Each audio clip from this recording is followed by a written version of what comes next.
Olá, boa noite. Hoje vamos falar sobre Isaías 32. Isaías 32 fala sobre o reinado do justo rei. Mas antes de começar a falar sobre este capítulo, eu gostaria de dar um testemunho pessoal.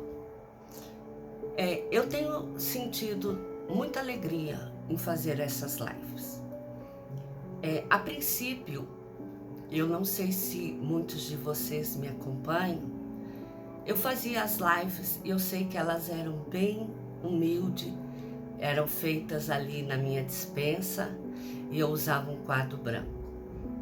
A princípio eu tinha que usar aquelas colagens de papel, eu tentava ilustrar, porque eu sabia aquilo que Deus punha no meu coração, eu sabia aquilo que eu devia falar, mas eu não tinha como. Então, até que eu vim para este novo lugar onde eu estou. E eu observei nesses dias que o que tem melhorado na minha vida é a minha comunhão com o Senhor. Não foi o lugar em que eu escolhi para fazer as lives. Foi porque, para eu fazer, eu passei a ter que ler bem mais a Bíblia do que eu lia antes. E quando eu comecei inicialmente a fazer essas lives, eu acho que vocês viram que uma eu fiz inclusive bem chorosa e falei sobre a mensagem que Deus me disse sobre a escolha de quando eu fui formada.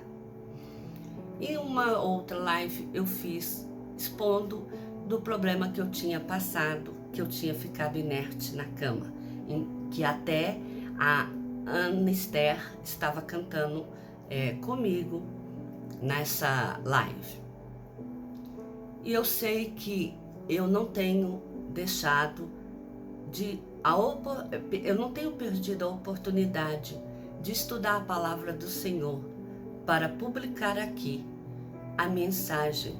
Eu sei que a mensagem é pequena, eu sei que ela é muito simples, eu sei que ela pode até parecer não ter nada lá de tão espetacular que eu fale, que mereça atenção para ser ouvida.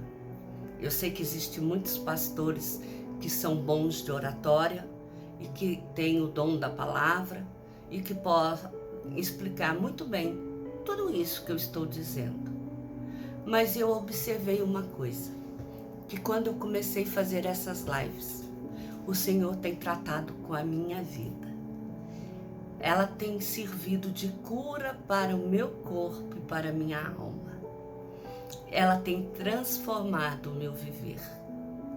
Eu ouvi de umas pessoas, tanto parentes quanto pessoas apenas conhecidas, que o meu semblante mudou.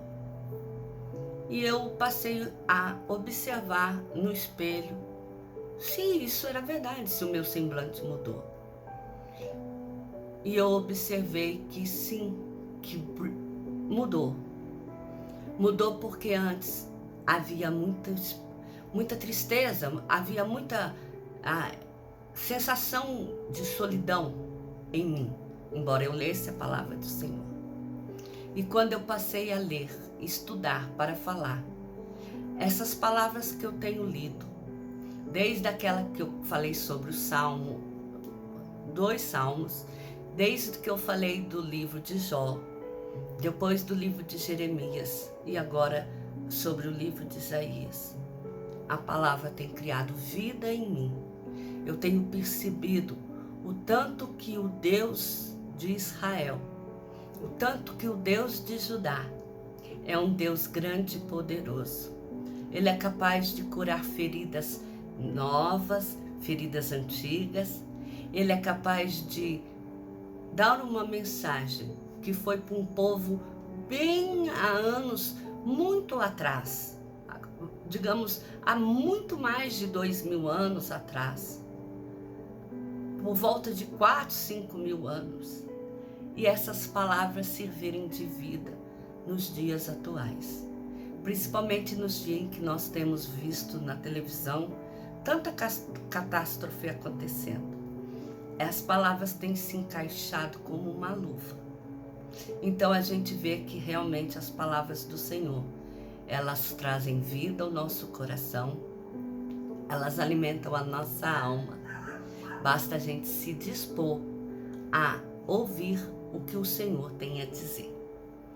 Então, baseado nesse entendimento que eu aprendi, nessas lives que eu tenho feito, hoje eu cheguei no Isaías 32 e vou falar sobre o reinado do justo rei.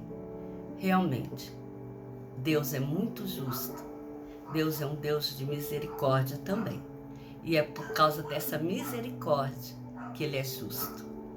Então, Ele diz assim: eis aí está que reinará um rei com justiça, e em retidão governará um príncipe. Os olhos dos que veem se ofuscarão, e os ouvidos dos que ouvem estarão atentos. O coração dos temerários saberá compreender, e a língua dos gagos falará pronta e distintamente. Porque o Senhor vem para poder aplanar os caminhos daqueles que se dedicam à palavra dele. O Senhor vem para mudar de vida as pessoas que se dispõem a ouvir e dar ouvido àquilo que ouve. Porque ouvir sem dar ouvido não traz modificação. Ao louco nunca mais se chamará nobre, e do fraudulento jamais se dirá que é magnânimo. Porque o louco fala loucamente, e o seu coração obra o que é iníquo, usa de impiedade e profere mentiras contra o Senhor. Enquanto isso, a arma do fraudulento são más. Ele maquina intriga para arruinar os desvalidos com palavras falsas.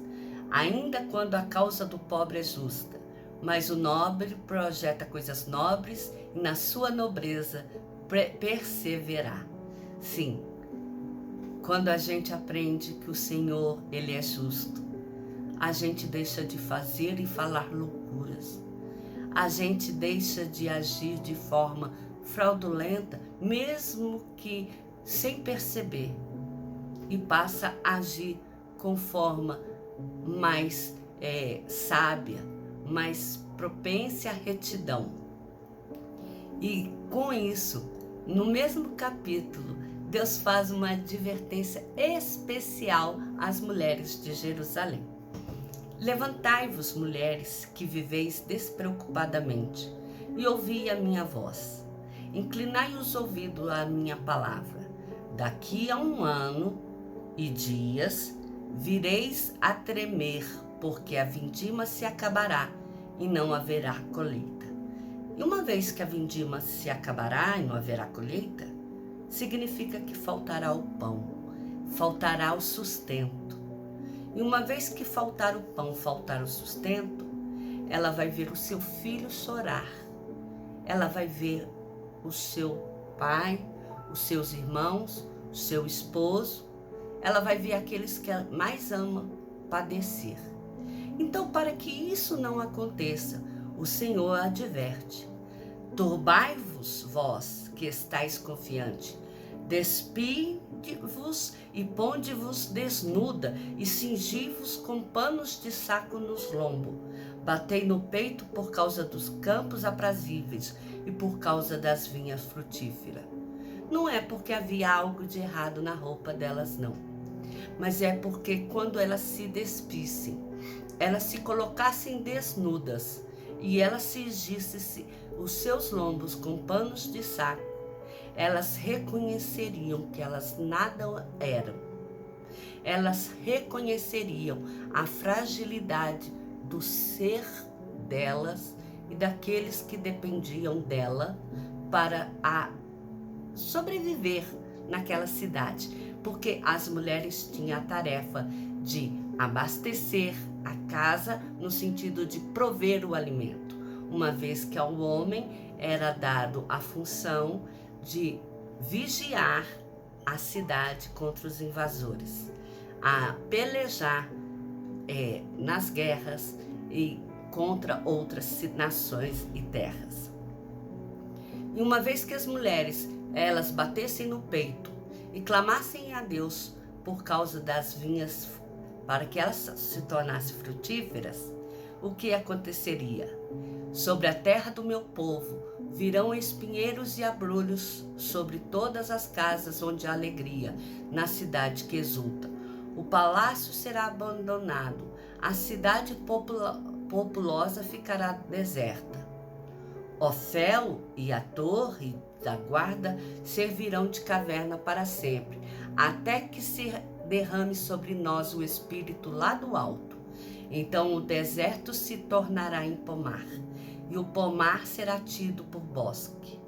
O juízo habitará no deserto, e a justiça morará no pomar.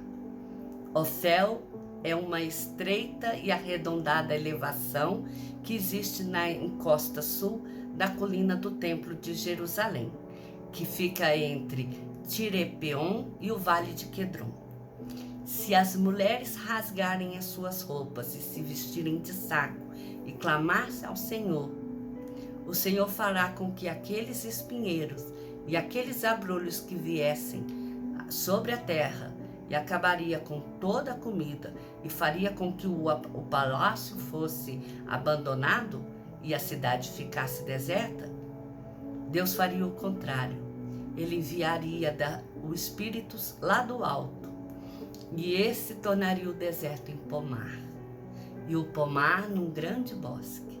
Quer dizer que o Senhor traria alimento, o Senhor traria fartura para aquele povo, o Senhor traria a bênção, e seria a bênção desmedida, uma vez que no bosque há inúmeras árvores, e o juízo habitará no deserto, e a justiça morará no pomar. Significa que o juízo é quando a mão do Senhor pesa, mas a justiça significa que o Senhor tratou com benignidade aquele povo.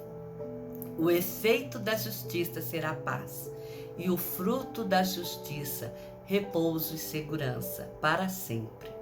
O meu povo habitará em moradas de paz, bem segura, em lugares quietos e tranquilos. Ainda que haja saraivada, caia o bosque e seja a cidade abatida. Bem-aventurado vós os que semeais junto a todas as águas e dais liberdade ao pé do boi e do jumento. Por quê? Dai liberdade para que ele paste, para que ele ande livremente pelo campo, porque ali haverá paz. Então, coincidentemente, esse capítulo, ele veio de uma forma mais culta explicar aquilo que no princípio eu dei um testemunho da minha vida, da transformação que eu percebi em mim quando eu busquei mais ao Senhor. E ali mostra que quando o povo buscar mais, o Senhor será fiel e abençoará aquela terra, porque é dele que vem tudo, e ele vai tratar com justiça, e o fruto da justiça é paz, segurança, repouso para sempre. Que Deus abençoe a cada um de vocês. Amém?